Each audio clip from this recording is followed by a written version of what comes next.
존경하는 국민 여러분, 의원식 국회의장님과 선배 동료 의원 여러분, 국무위원 여러분, 안녕하십니까. 서울 서대문을 국회의원 김영호입니다. 저에게 주어진 시간이 많지 않아서 바로 시작하도록 하겠습니다. 네, 우리 교육부 장관님 앞으로 나와 주십시오.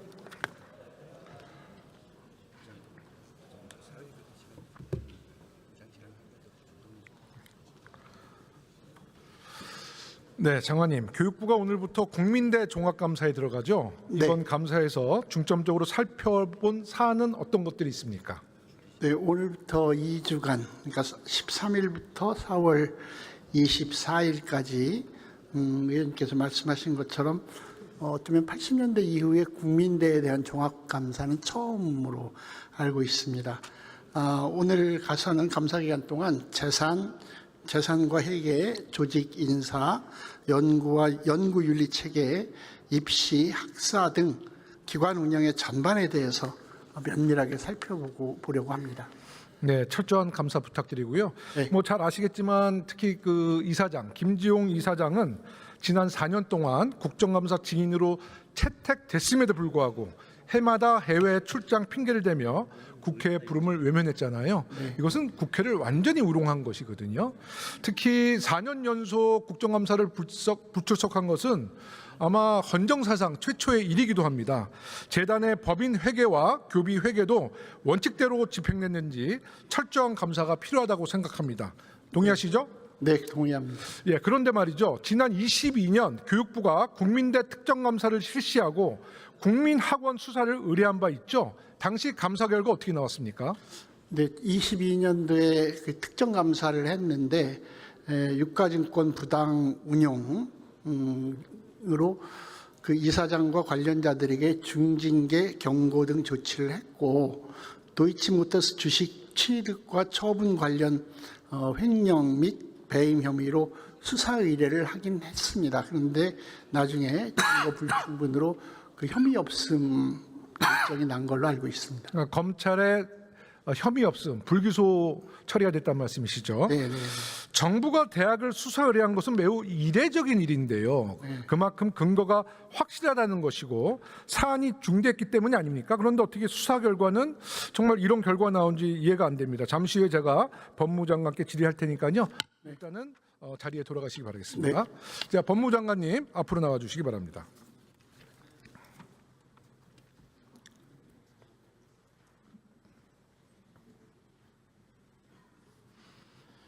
네, 교육위원장이 법무부 장관께 질의할 줄 모르셨죠. 네.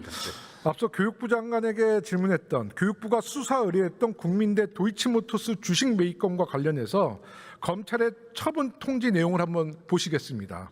PPT 한번 보시면요. 네. 검찰이 무혐의를 내린 논리가 참으로 놀랍습니다. 이사회의 심의와 의결을 거치지 않은 명백한 사립학교법 위반임에도 불구하고 검찰은 이렇게 변명을 했어요.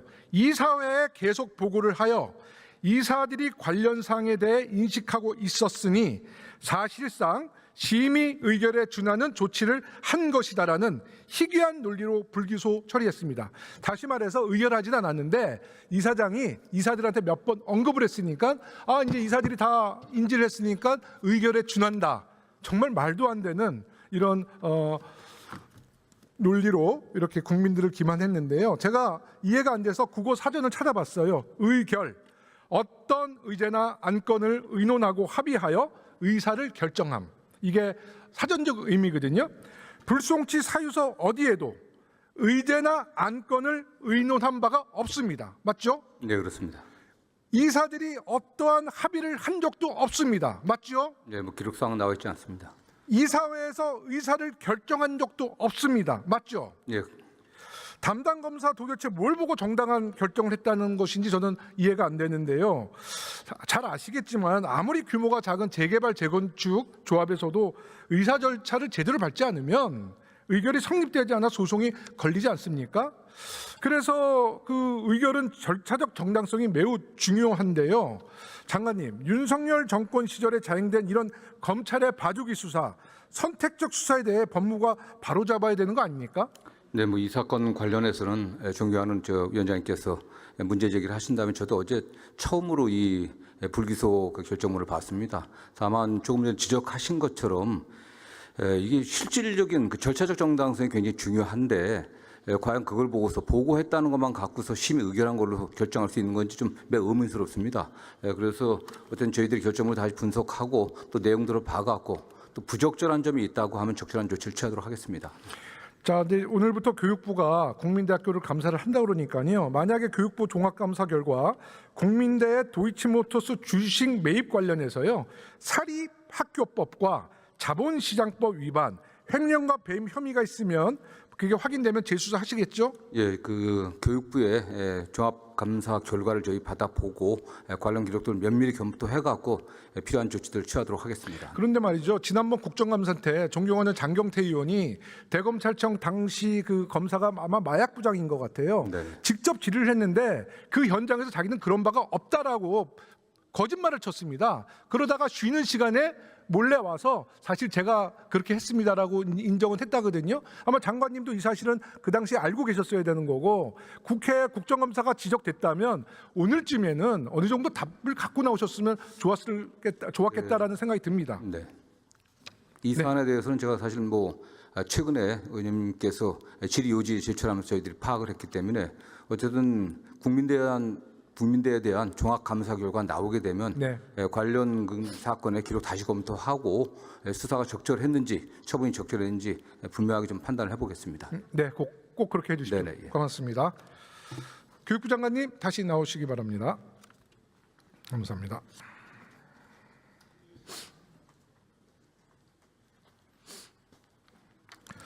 네, 지금 방금 전 질의 내용, 답변 내용 들으셨죠? 네, 법무부 장관께서 만약 교육부가 재수사 의뢰를 한다면 법과 원칙대로 처리하겠다는 약속을 했는데요. 국민학원의 여러 문제점들이 사실로 확인되면 교육부는 재수사 의뢰하시겠죠? 네, 그렇게 하겠습니다. 예, 꼭 그렇게 해주십시오. 네. 네, 4년 연속 국회를 우롱하고 국민을 우롱한 국민학원에 대한 적절한 조치가 이루어져야 된다는 것이 저는 정의라고 봅니다. 들어가셔도 좋습니다. 네, 윤호중 장관님. 네, 그러면 혹시 차관님 나오셨어요?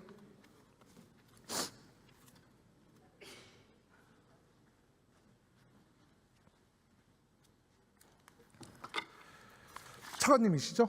네, 차관입니다. 네, 차관님. 지금 한참 지방선거 기간이죠? 예. 공직선거법이 어느 때보다 더 엄격히 적용돼야 될 때입니다. 그렇다면 하나만 여쭤볼게요. 선출직 공직자가 지역 행사에서 현금을 기부하는 행위 불법 맞죠? 네, 공직선거법 위반이 됩니다. 네, 영상 하나 봐주십시오. 제가 지금 선거 시즌이라서 모자이크 처리는 했는데요. 이 영상은 윤석열 정권인 지난 2023년 총선 46일 전 2월 24일 선거법이 가장 엄격히 적용되는 시기에 국민의힘 소속 A구청장이 총선에 나선 같은 당 국민의힘 국회의원 후보 앞에서 현금을 꺼내서 축제를 주최한 단체에게 기부한 영상입니다. 확실하게 물증이 있는 것이죠. 이 사건 명백한 위법 행위죠. 네, 의원님 그 부분은 질의 요지서를 보고 제가 경찰로부터 좀 자료를 보고 받았는데요. 경찰 서대문서랑 서울 경찰청에서 수사를 해서 이렇게 아마 소액 기부로 봐서 혐의가 인정되기 어려워서 불송치했다고. 그러니까 이런 그 윤석열 정권의 이런 사례를 예. 그렇게 답변하지 말라고 지금 제가 이 질의를 하는 겁니다. 예. 그 경찰의 해석 다 면밀히 살펴보셨어요? 불송치 사유서 보셨습니까? 불송치를 보지 않은 상황에서 이렇게 무책임한 답변하시면 안 되죠. 예, 그래서 그런 선거 사건에 대해서는요 경찰에서 보다 엄격한 기준과 공정하고 철저하게 제가 말씀을 드릴게요. 예. 이거 잘 들으십시오. 이거는 이미 지난 국정감사 재작년 작년도에 국회의원의 질의가 있었던 내용이에요. 어떤 지금 개선 사항이 없다는 거 다시 한번 제가 경고의 말씀드리면서 제가 한번 PPT를 한번 보시면 말씀을 드리겠습니다. 불송치 사유서예요. 불송치 사유서를 보면 정말 기가 찹니다. 첫 번째, 현금 기부가 공직선거법 위반인 줄 몰랐다라는 경찰의 해명이 있습니다. 자, 이 구청장은 국회의원 선거에 7번 출마한 사람이에요. 자, 여기에 국회의원들, 초선 의원들 많이 계신데 만약에 이 논리라면 초선 의원님들이 지역 축제에서 현금 기부하고 나 몰랐다. 그러면 경찰 면죄부 주실 겁니까? 더 앞으로는 엄격한 기준 하에 그렇게 되지 않도록 공정하고 철저한. 근데 앞으로는 그렇게 하겠다 그러는데 과거에는 왜 그렇게 못했습니까? 두 번째, 이것도 황당한 불기소 사유서입니다. 불송치 사유서. 지역 주민들에게 모범을 보여야 해서 기부하게 되었다. 정말 엉뚱한 주장이죠. 이게 경찰의 논리예요. 여기 있는 국회의원들 다 지역에서 모범 보여야 될 사람들입니다. 자, 우리 국회의원들이 지역에서 모범을 보이기 위해서 현장에서 현찰 기부하면 경찰 면죄부 줄 겁니까? 말씀하세요. 책임질 수 있어요? 앞으로는 그런 선거와 관련된 사건에 대해서 엄격한 기준에 따라서 그렇게 하겠습니다. 자, 마지막으로 기초단체장으로서 쉽게 거부할 수 없었던 상황이라 보인다라는 궤변을 들어놓는데 이게 경찰이 할 얘기입니까? 선거법을 위반한 변호사 측에서 할 얘기를 경찰들이 참 기초단체장으로서 쉽게 거부할 수 없었던 상황이라 불송치했다. 그러면 우리는 주민들이 그렇게 기부해달라고 요청하면 저희가 쉽사리 거부할 수 없으면 기부해도 된다는 말이에요? 말도 안 되는 거 아닙니까 이거? 예. 그렇습니까 안 그렇습니까? 맞습니다, 의원님. 예. 제가 오늘 이 불기소 사유서를 공개하는 건 오늘 6월 3일 지방선거에서 이 나쁜 선례가 불법 기부 행위의 판단의 기준이 될 것 같아서 이렇게 나온 거예요. 만약에 지역 행사에서 현금을 기부해서 선관위에 고발된 후보들이 이 사례를 들고 와가지고 나도 무죄라고 경찰한테 따져 물으면 경찰은 어떻게 답변하시겠습니까? 예? 즉각 검토해서 바로 잡아 주셔야 되는 거 아니에요? 예, 경찰에 다시 한번 그 상황을 잘 살펴보도록 협의하도록 하겠습니다. 저는 이런 무책임하고 말도 안 되는 사유서를 쓴 당시 책임자들 징계 절차 밟으시고요. 그리고 바로 잡아줬다는 근거를 저희 의원실에 보고해 주시기 바라겠습니다. 알겠습니까? 예, 의원님. 네, 들어가셔도 좋습니다. 자, 최규진 장관님 나와 주십시오.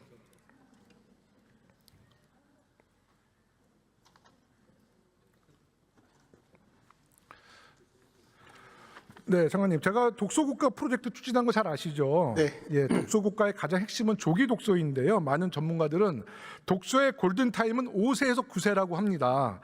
최근 논란이 많은 영어 유치원의 흐름을 이제 독서 유치원이라는 새로운 대안으로 막아야 된다고 보는데 장관님께서 조기 독서 시대를 열기 위해서 어떤 정책 구상하시는 게 있나요?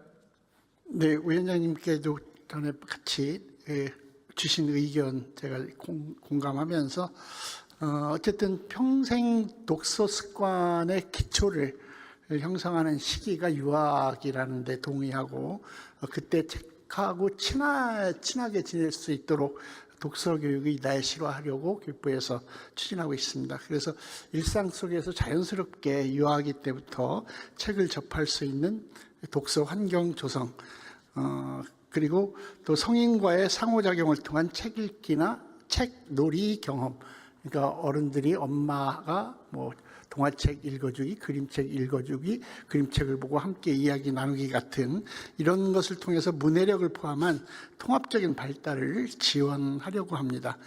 이것을 위해서 그 독서 중점 시범 기관을 지정해서 운영해 보기도 하고 교원의 독서 교육 역량 강화 지원을 통해 독서 교육 기반을 조성하고 도서관 연계 프로그램을 통해서 유아 시기에 독서 문화를 확산하도록 하겠습니다. 네, 그걸 정책적으로 잘 뒷받침해 주시겠다는 말씀인데요. 네. 이제 조기 독서를 통해서 이제 초등학교를 가고 중학교를 가게 되는데, 이제 중학교 이후부터는 입시 교육 때문에 사실상 독서 활동이 좀 소홀해진 시기입니다. 그래서 저는 오히려 중학교 1학년 때 학교가 독서 환경을 조성해 줘야 된다. 그러기 위해서는 장관님께서 지금 실행되고 있는 중학교 1학년 자유학기제를 독서 중점 학기제로 전환시키는 것도 검토해야 된다. 이렇게 말씀드리는데 어떻게 생각하십니까?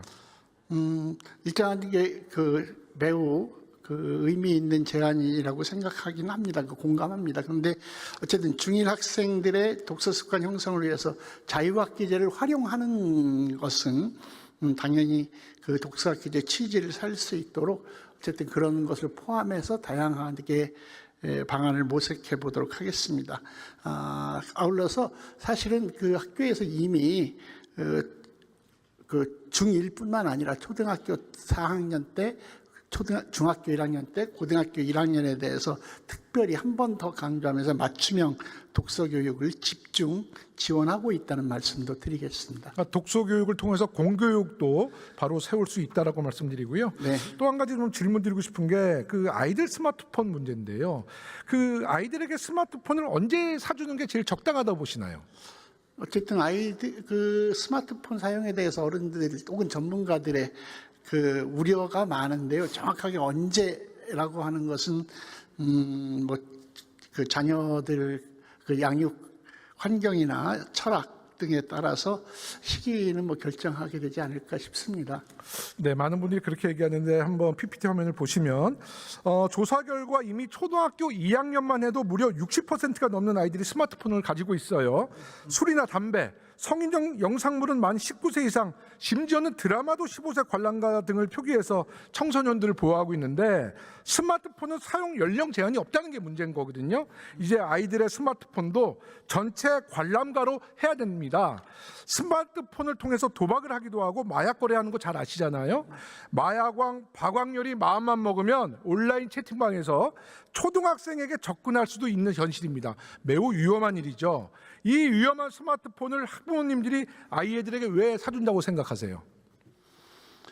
이게 뭔가 아이들이 그 좋아하기도 하지만 학습에 도움이 될 거라고 생각해서 아마 부모님들께서 그게 아니고요. 초등학교 6학년이 되면 초등학교 66%가 스마트폰을 쓰기 네, 때문에 우리 아이만 스마트폰이 없나? 우리 아이가 왕따 당하지 않을까? 소외당하지 않을까? 이런 심리로 사주는 거거든요. 네. 하지만 어떤 부모도 아이에게 스마트폰을 사주고 싶어 하지 않아요. 깊은 고민이 있고 전전긍긍하게 되는데 정부가 이런 학부모님들 고민을 속 시원하게 풀어줘야 돼요. 이재명 대통령이 성남 시절 때 보셨잖아요. 계곡 정비 사업을 통해 불법 영업 문제 얼마나 속 시원하게 해결했습니까? 이제 우리 아이들의 스마트폰 문제도 교육부가 효능감 있게 해결해야 합니다. 장관님, 저와 이 문제를 확실히 해결해 보자고요. 제가 이런 고민을 하다가 영국의 한 시민단체, 스마트폰 없는 어린 시절이라는 시민단체를 알아서 소통해 왔는데 그 단체에서 저한테 이메일을 보냈어요. 한번 보시죠. 영국 아이들에게 스마트폰 대안으로 피처폰을 권유하고 있다며 기술 강국인 한국의 기업이 대안폰을 개발하는 역할을 해주면 정말 멋지겠다. 이런 말을 합니다. 맞습니다. 우리나라는 핵심 기술이 있어요. 우리 학생들이 이제 알파 세대들, 지금 초등학교에서 고등학교 이 알파 세대들을 위한 알파폰 프로젝트를 한번 같이 진행해 보자. 학생들의 스마트폰 중독은 막고 편의성을 유지하면서 부모도 교사도 안심할 수 있는 가칭 알파 세대를 위한 안심폰, 에듀안심폰에 대해 장관님 말씀해 주시기 바라겠습니다. 네, 그 의원님께서 이 아이들의 스마트폰에 의한 왜곡된 현상에 대해서 우려하시는 것에서 극히 공감하고요. 지금 제안해 주신 그 뭐라고 그랬죠? 알파폰, 네네네, 안심폰 같은 학생용으로 그 전염되지 않은 실제 학습에만 사용할 수 있는 그런 대안 스마트폰을 개발할 수 있다면 그건 정말 너무 좋은 아이디어라고 생각하고 그래서 그 실제로 이 AI 디지털 시대에 학생들이 스마트폰에 너무 과의존하지 않고 적정한 수준에서 스마트폰을 활용할 수 있도록 관리도 될 수 있을 것 같고 그런데 이제 어쨌든 그 한국이 충분히 가능할 거라고 말씀하시는 것을 저도 일부 공감하지만 개발 기술 도입을 위한 현실적인 가능성은 어느 정도인지 이런 거에 대한 전문가들의 의견이 필요할 것 같고 어쨌든 이것을 지금까지는 이제 스마트폰에 대한 우려와 공감과 뭐 필요성들이 혼재되어 있기 때문에 학생, 학부모, 교사 등 전 국민들에게 그리고 또 각 실질적으로 아이들의 지도를 책임지는 시도교육청과 공감대 형성을 바탕으로 해서 만약에 그 공감대 형성이 된다면 위원장님 말씀하신 것처럼 세부 실현 방안을 적극적으로 만들어서 간다면 매우 의미 있는 실행이 될 거라고 생각합니다. 기술의 핵심 기술과 우리 학부모, 교사 그리고 아이들의 공론화거든요. 네, 네. 핵심 기술과 이 공론화 과정을 통해서 우리 학부모님들이 걱정하고 있는 스마트폰, 우리 알파 세대를 위한 에듀 안심폰 개발에 정부가 힘차게 힘을 모아주셨으면 좋겠습니다. 네, 마침 의원님께서 우리 교육위원장님이시기도 하고 하니 이것에 대해서 구체적인 방안을 마련하면서 계속 협의드리고 자문을 구하면서 추진해 나가도록 하겠습니다. 감사합니다. 네, 감사합니다.